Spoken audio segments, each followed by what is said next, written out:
Hello Love again ni Alden Richard at Catherine Bernardo nilampasan ang rewind nila ni Dingdong Dantes at Marian Rivera.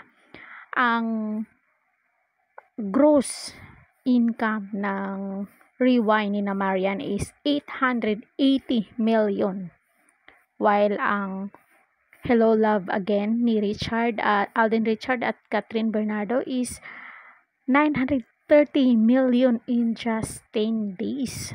Grabe to Huling partnership ng ABS-CBN ba ito at GMA? Ano sa palagay nyo? Siguro hindi to huli. Dahil di ba nakita nyo nga ang laki ng kita nila in just 10 days. Ang pelikulang Hello Love Again starring Catherine Bernardo at Alden Richard na ngayon ang highest grossing Filipino movie of all time. Nalagpasan na ang 924 million record ng rewind ni na Dingdong Dantes at Marian Rivera ayon sa statement ng ABS-CBN. Nakapagtala nga raw ito at yesterday na ang bagong box office record, 930 million sa worldwide box office sa loob lang ng 10 araw lamang matapos itong ipalabas sa mga sinihan. So, grabe. Wala namang sinabi kung ang 924 nila Dingdong is 10 days. Baka na to, total na to sa lahat ng income nila. Kasi yung Hello Love Again is 10 days, 930 million. So, ang kina Dingdong, walang sinabi kung ilang days ang 924 million. Sa unang film collaboration ng Star Cinema at GMA Pictures ay pinalabas sa mga sinihan simula noong November 13 kung saan nagsampa ito ng first day gross na 85 million.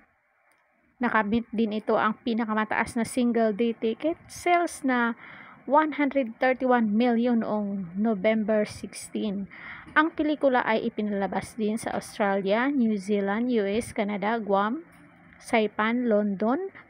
Nag-debut ito sa number 8 sa US box office top 10. Kumita ng 2.4 million para makamit ang pinakamalaking opening para sa isang pelikulang Pilipino sa Amerika. Biruin nyo yun. 2.4 million dollars. Ito ay palabas na ngayon mahigit 100 sinihan worldwide. Samantalang tinanggap ni Catherine Bernardo ang Snow Leopard Rising Star na pinarangal mula sa Asian World Film Festival na ginanap sa Los Angeles, California. Kinilala si Catherine dahil sa kanyang passion at taglay na galing bilang artista at sa pagmamahal sa kanya ng mga manonood at mga taga-subaybay. It is such an honor to be here representing my fellow Filipinos and my home network ABS-CBN. Thank you so much to the AWFF, my family, my mom who's here, my friends, my mentor, and to everyone who has believed in me throughout this journey. May we all continue to tell stories that will touch people's lives, sabi ni Catherine sa kanyang acceptance speech. Kinikilala ng Asian World Festival ang mga pinakamahusay na personalidad at pelikula sa rehiyon at isinusulong ang kolaborasyon sa industriya ng pelikula. Pero totoo bang malabo na di umanong magkaroon ng partnership ulit ang ABS-CBN ng Star Cinema at GMA Films? Ito na nga kaya ang huling partnership ng ABS-CBN at saka GMA Films?